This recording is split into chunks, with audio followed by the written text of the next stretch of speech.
On today's episode of By the Wayside, I speak with the host of a podcast who proves that he is more than meets the eye. That's a Transformers joke. It'll all make sense in a second. Stick around.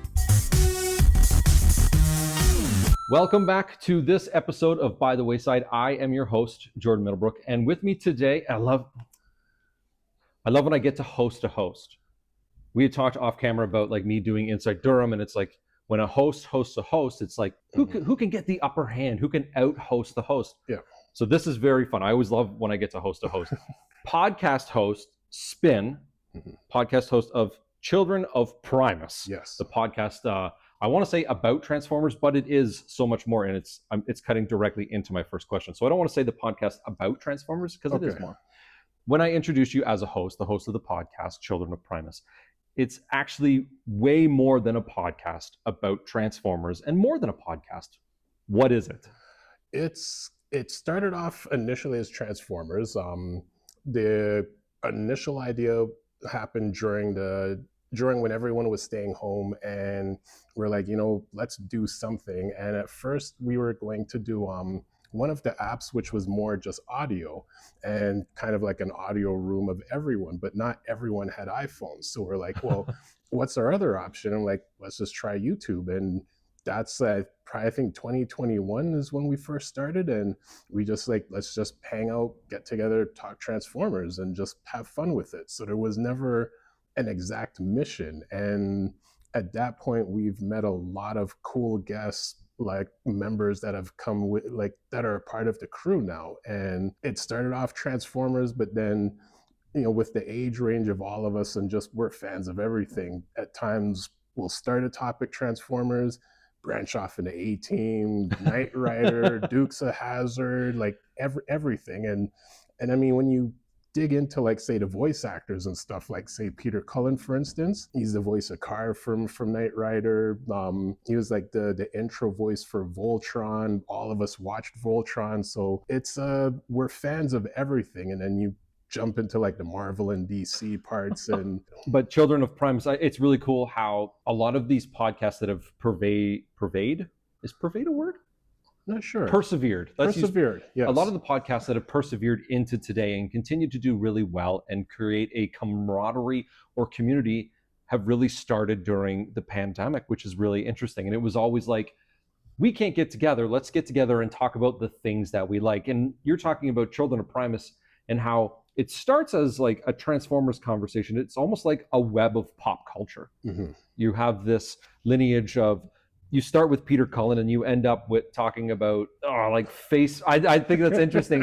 It's almost like just a couple of people hanging out in the basement, just hanging out and talking. That's exactly it. Yeah, I like that. So with all of Children of Primus, what all of Children of Primus does today, what sets it apart from other podcasts?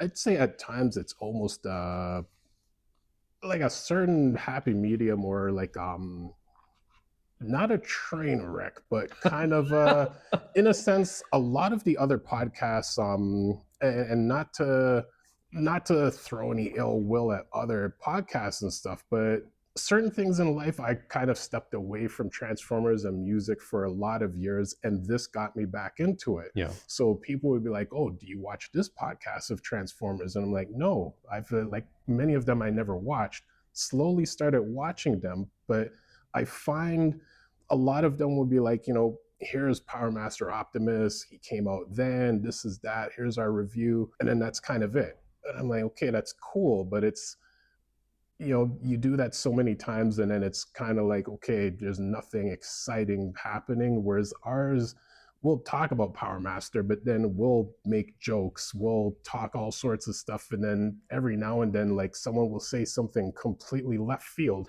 And we're like, that's it. Like, we're just being us. Yeah. And even one time we were promoting our stream, doing a review on Rise of the Beast. And another channel was like, oh, you guys are probably another one of those that will say everyone likes it and we'll give it great reviews just for views. I'm like, no, if we don't like the movie, we're saying it. Like, if it's a 2 out of 10, we're just going to say it because that's what we feel about the character, the movie, or anything.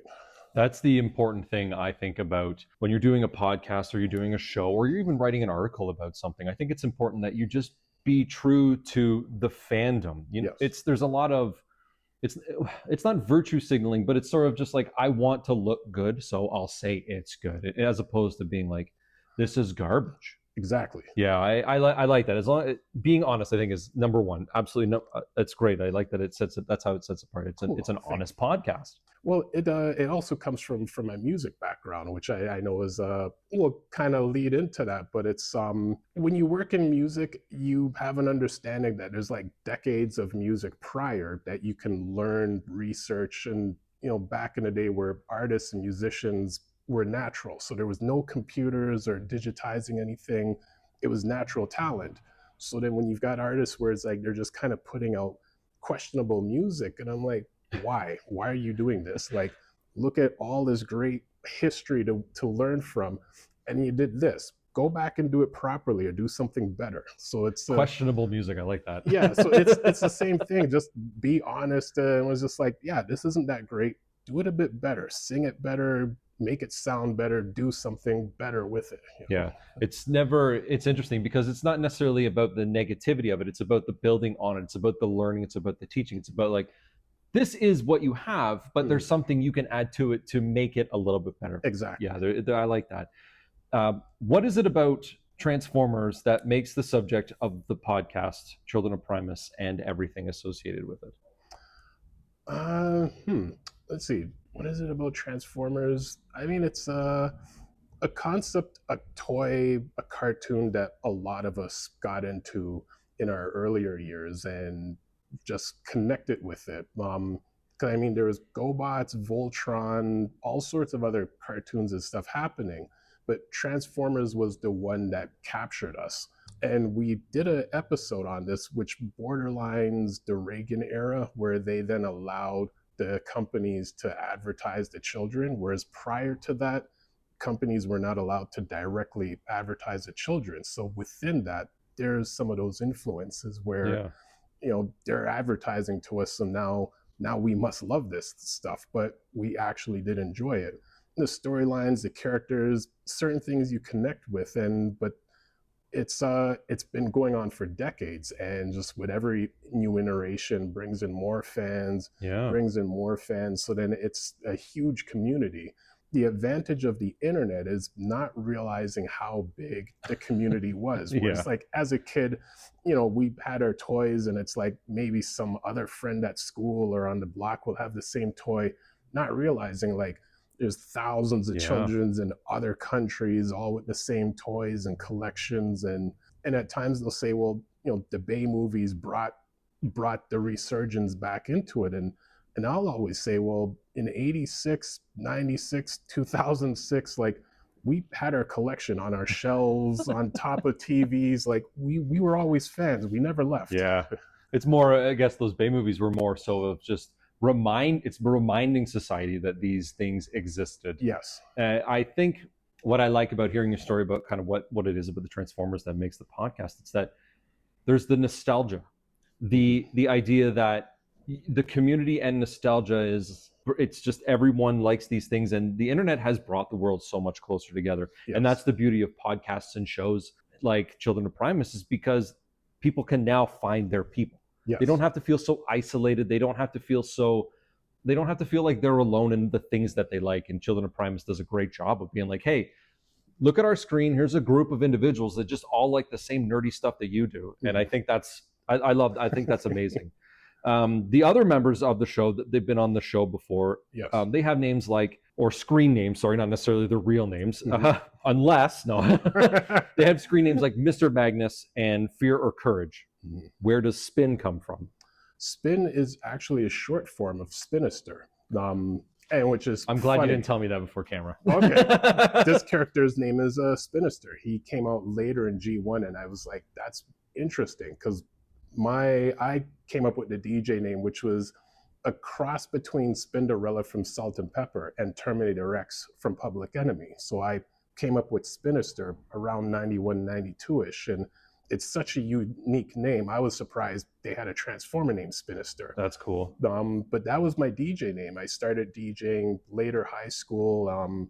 And one of my high school friends named D, we had a group called Dope Poet Society. We were created our own record label, put out like music, lots of CDs, did lots of shows, opened up for Public Enemy. Oh, that's so cool. Yeah, so that was a lot of fun stuff. So it was a lot of fun. We had our own studio, worked with a lot of artists, but then around 2006, that's we kind of like went separate ways. And at that point, that's when like I kind of put music, Transformers, and everything on the shelf. Yeah. And slowly came back into it around in the last decade. So I've been slowly DJing again, but the podcast has reconnected me with the franchise and connected me with like many other fans. Yeah. So like say with Mr. Magnus, his nickname came from, I think he said high school, where they called him Ultra Magnus because he's kind of like a big Ultra Magnus kind of character. Yeah. And it's to the point, there's been reviews, comments on some of the posts where people are like, I like this written review that you did. I went and I bought the character because of that's cool. That's always nice to hear. Yeah. And that's funny too, because you're talking about writing all these articles, and it kind of harkens back to my first question about like, if you go to the website, Children of Primus is more than just the podcast. It's toy reviews. It's talking about it's movies other than Transformers. It's talking about other IP other than Transformers. Children of Primus, and I'm not talking about the band Primus here. I'm talking. It's more like the primal nature of nostalgia and just being a kid. Mm-hmm. So it's the Children of Primus. Like that's how I'm interpreting it now that you've kind of laid out all of these really cool things about how it started and where it is now. Mm-hmm. I think that's really interesting. I think it's really interesting. I had a joke, Spin, about why Spin wasn't a more transforming name. And you kind of ruined it because of Spinister. Because of Spinister. But I'm going to give you the two names that I came up with because I feel bad that I don't get to say these things. All right, you ready? Okay. Spintor. Okay. Or Mecha Spin. Mega Spin. Okay, so I feel terrible because I didn't know it was Spinister, and I didn't even know Spinister was a Transformer name. You know, I'll add those to the list because over the years I've had a Spinistro. These are way better than what I came up with. Spin. You know, then there's another one. So Spinistro was one. Spindager. I don't like Spindager. No. But you know, everyone just has their own spin on the names. So. That's good. All right, Spin. Don't go anywhere. You stay right there. I'm going to stay right there. Stay right there. Stay right here.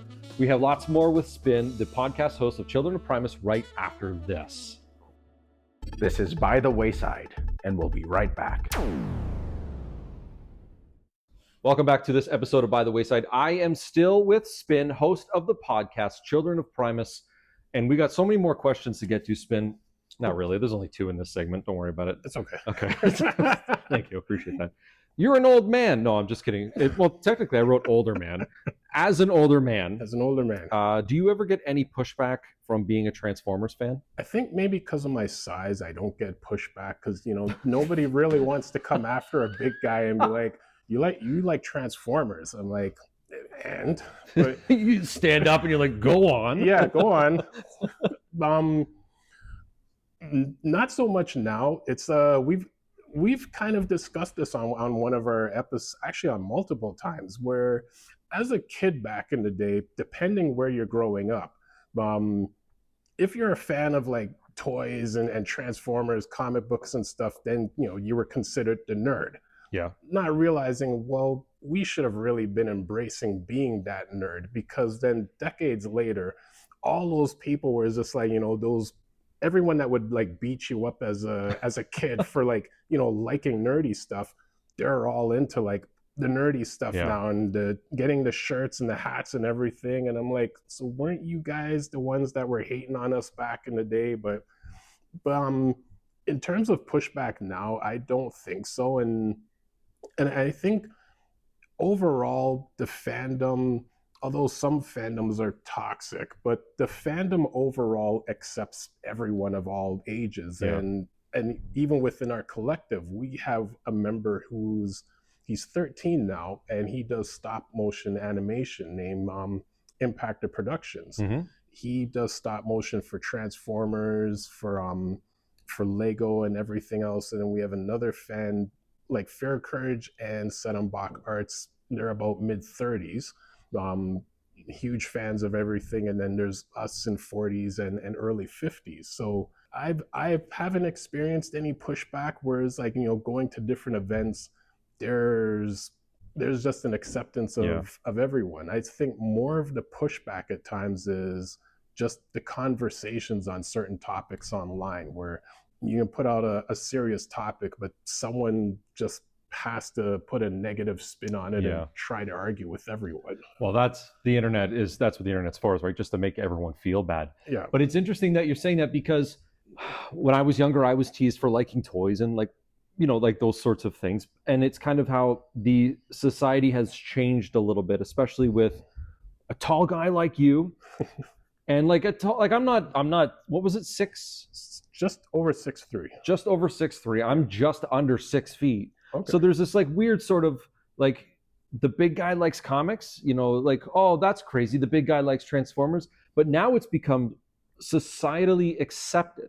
Mm-hmm. Just like you said, like you can go to one of the big box stores and you can buy a graphic tee of Wolverine, where before you had to go specifically to a comic book shop to get these things, or you had to order them online. It's true. So while I don't know if there's any, I wouldn't know if there's any pushback on it, because it's so widely accepted now. Mm-hmm. And it's such a kind of crazy thing. It's, you know, it's kind of like when marijuana became legal. Right. You know, there was such a stigma about marijuana, people, you know, smoking marijuana, you know, quote unquote illegally. And now that it's legal, there's this societal acceptance. Like, oh, that's okay. You know, I know they're not the same thing, but it very much does feel like the same thing. No, it's true. And it's, you know, whereas like everyone just looked down upon anyone doing anything, whereas it's like, oh, that's just a part of life now. Yeah. Instead of going home and reading like a Stephen King novel, you're sitting back and you're reading a graphic novel. It's all literature. It's all amazing work. It all tells these great stories. So instead of going to watch Oppenheimer, mm-hmm. you're sitting back and you're watching Rise of the Beasts, which is a terrible movie. I don't care. If you're watching this, Paramount, stupid movie. But remember to subscribe. Spin. Hey, thanks. Yeah. So if someone came up to you and was telling you the stories about what would you say to someone who was dealing with that negativity? I would say, if you're focused on the positivity in life, on positive things, slowly that negativity at times just kind of drops off, because then they realize, well, this person's not engaging with me. Let me find someone else to throw that negativity on. Connect with communities where, like, there are safe online communities, like a lot of Facebook groups where like everyone just has love for each other.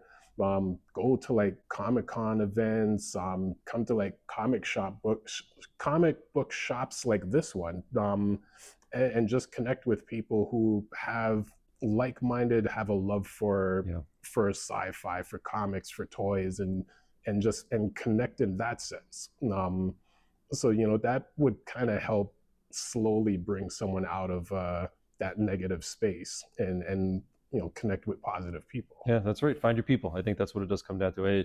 It can be a difficult jaunt to do that, but if an individual has support from loved ones and friends, it can be easy. So yeah, always start at your local comic book shop. I think that's a great place to start. So right now, we of course are doing this episode here at WAYSIDE Comics and Cocktails in Newmarket. I think I just had a stroke for a second there. Oh dear. I just did it again. In Newmarket, Ontario. Okay. And it's a great place to find your community. It's a great place for inclusivity. It's a great place just to be yourself here. I love coming here, and it's one of the main reasons that I do the show here. It's because I feel safe when I do my episodes here, regardless of the guest. And you and I can talk about like Transformers. We can talk about all the fun pop culture-y things that exist in our lives. Mm-hmm. Well, I was of course going to tie in with the question. Interestingly enough, even in my music career, I'm more of a shy introvert. Yeah. So to now be sitting in front of a camera, being a host with like other people, it's like usually I was always behind the camera, behind the scenes, but being alert of everything that's going on. Because as a DJ, especially in a performance stage setting, I have to keep the timing for like everyone's songs within the sets and stuff. Whereas like running Children of Primus, I'm producing and hosting at the same time. So like floor directing. Yeah. So it's interesting being a guest here. I'm just a guest. So I'm not managing and floor directing and worrying about how much do you want else. to though?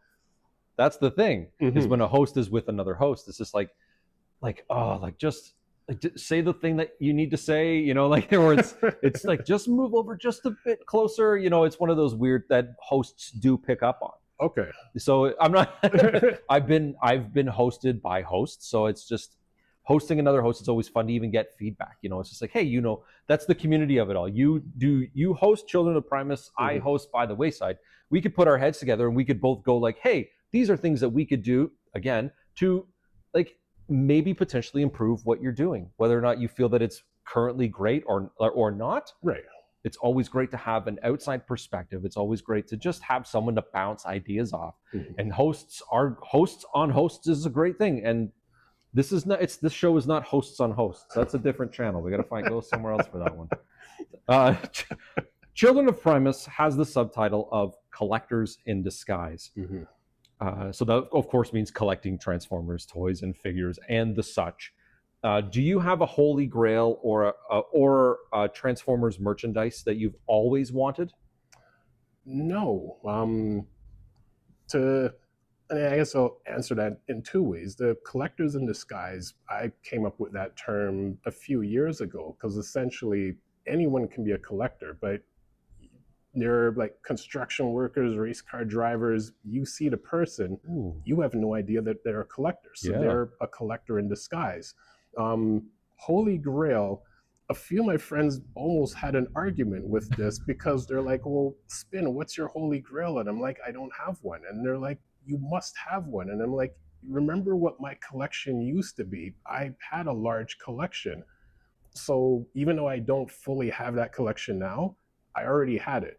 Oh, that's a really positive perspective. Yeah. On it. So in a sense, I don't have that Holy Grail of like, you know, here's a figure that I need and must have. Like, I just never had that urge for that. Oh wow, I never expected that answer. That's a really good answer.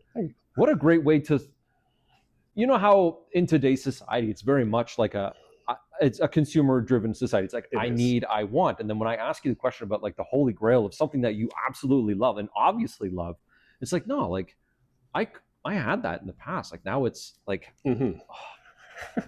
I could just end. I was gonna say I could just end the show, but that's the last question, Spin.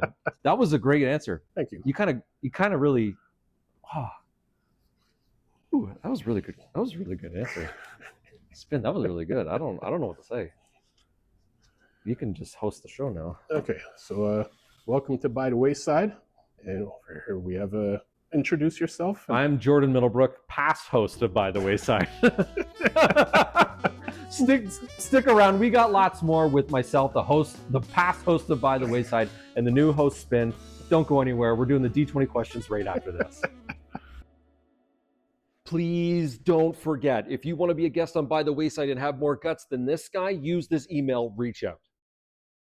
Welcome back to this episode of By the Wayside. I'm still flabbergasted by how Spin answered the question previous to this segment. But we're in the D20 questions now, and we really got to we got to lock in. We got to get ready. The rules are popping up right here, right now, so I don't have to repeat them. Okay. So I'm going to hand you the D20, and you're going to roll the D20, and we're going to see what you have. And then whether or not it's what it is, well, you will get a serious or a silly question. You got a 5. And that's a serious question. Okay. So, how come no one ever lands on silly questions, Ben? That's what I want to know. That's a serious question. This is good stuff. Are you sure you don't want to host this show? Because this is good stuff. This is great stuff. It could be a silly question, too. I should just ask you the silly, but tell you it's the serious. In case anyone's wondering, of course, I have both serious and silly, and I don't know if you know this, but I drew Optimus and Megatron. I saw that. I did put this on Instagram. This is my artwork, by the way. So you asked a serious question. I'm going to hold it up to your face. Give me a serious mug to the camera so that we can. This is how. There's a screenshot for us right there. We're going to put that on the internet. All right. So I'm going to ask you the serious question. All right. Transformers started as a toy line and it has become a voice for the ages. What is the most valuable lesson that we can take away from the franchise? That they're robots in disguise. Spin, you're not supposed to answer with a silly answer. What has the Transformers inspired you to do in your lifetime? Let's see, inspiration, teamwork, leadership, collaborations, finishing missions. I mean, when you see how the Autobots work together, how they interact with each other, and true leadership understands the characters, where it's like, well, if this character has a fear of heights, I'm not sending him on a flying mission, but this character is perfect for this mission. So you assemble missions with your team members according to their skill, and you have a team out of respect. The difference with Optimus to Megatron, Optimus respects his team of Autobots, where Megatron leads through fear because everyone's scared of him. So a lot of his team actually just wants to take him out, and it just creates chaos, as opposed to like, this is our mission, here's our team members, let's work together. And that's why the Autobots always prevails, because they have a leader like Optimus who sees the strengths in absolutely everybody.